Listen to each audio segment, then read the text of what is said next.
प्यारे विद्यार्थियों, मेरे YouTube channel God is great पर आप सभी का स्वागत है।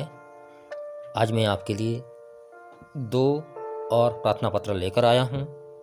ये प्रार्थना पत्र कक्षा 6 से कक्षा 8 के विद्यार्थियों के लिए अति महत्वपूर्ण हैं और उनके लिए सहयोगी साबित होंगे। इसके अलावा अन्य कक्षाओं के लिए भी ये सहयोगी साबित हो सकती हैं। विद्यार्थियों, आप सभी को पता होना चाहिए कि प्रार्थना पत्र के 3 भाग होते हैं, आदि, मध्य और अंत। आदि मतलब शुरुआती प्रारंभिक भाग। तीनों भागों का अपना अपना महत्व होता है और तीनों भागों के लिखने का तरीका भी अलग अलग होता है और तीनों भागों के अंक भी अलग अलग मिलते हैं। इसीलिए आप विशेष ध्यान रखें तीनों भागों का तरीका लिखने का, और इनमें शुद्धियाँ भी होनी चाहिए और विराम चिन्हों का भी ध्यान होना चाहिए। इसके साथ साथ जहाँ पर अनुच्छेद को बदला जाता है, पैरा चेंज किया जाता है, वहाँ पे आप पैरे को भी, अनुच्छेद को भी बदलें। तो शुरू करते हैं आज की प्रार्थना पत्र।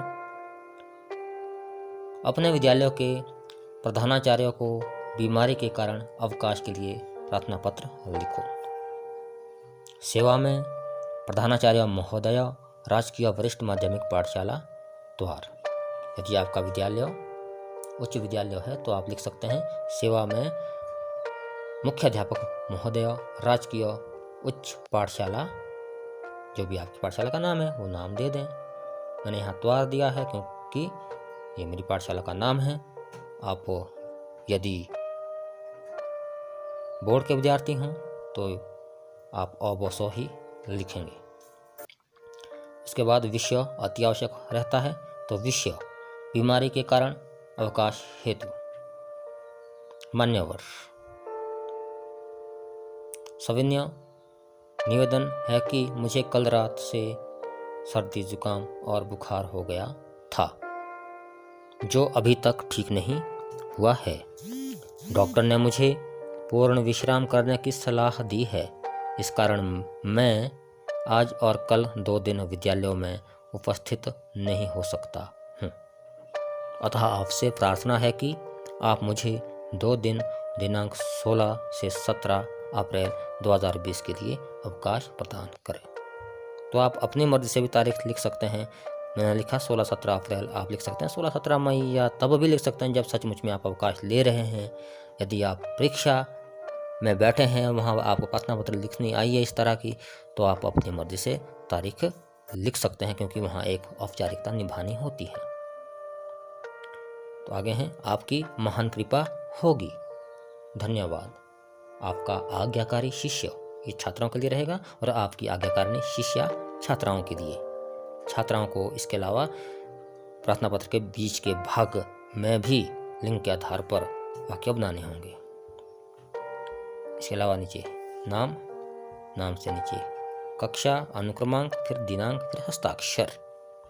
तो इस तरह से हमारी प्रार्थना पत्र पूरी होती है और अगली प्रार्थना पत्र की ओर जाते हैं। अगली प्रार्थना पत्र भी देखते हैं।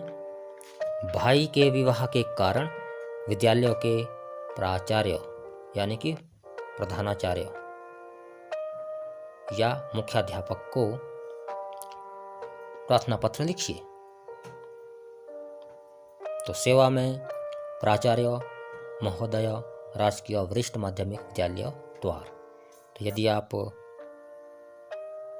उच्च विद्यालय के विद्यार्थी हैं या माध्यमिक विद्यालय के विद्यार्थी हैं, तो आप अपने अपने स्कूल के स्तर के हिसाब से यहाँ पर स्कूल का स्तर लिखें और स्कूल का नाम लिखें। फिर विषय रहेगा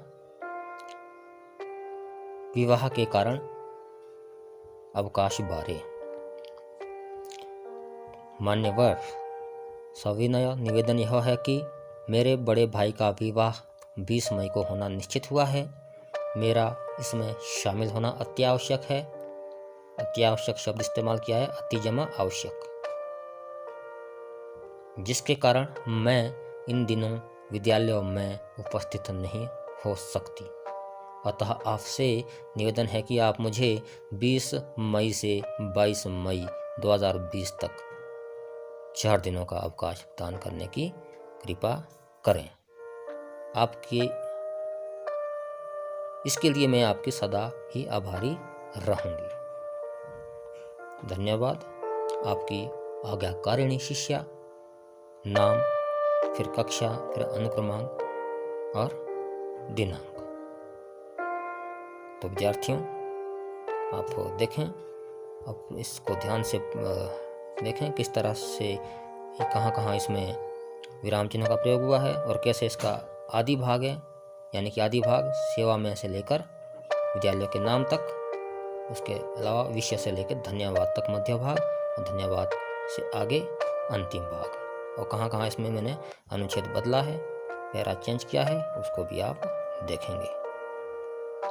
तो आज के लिए मेरा इतना ही प्रयास रहेगा। मैं उम्मीद करता हूँ कि मेरा यह प्रयास आपके लिए अवश्य सहयोगी रहेगा। धन्यवाद।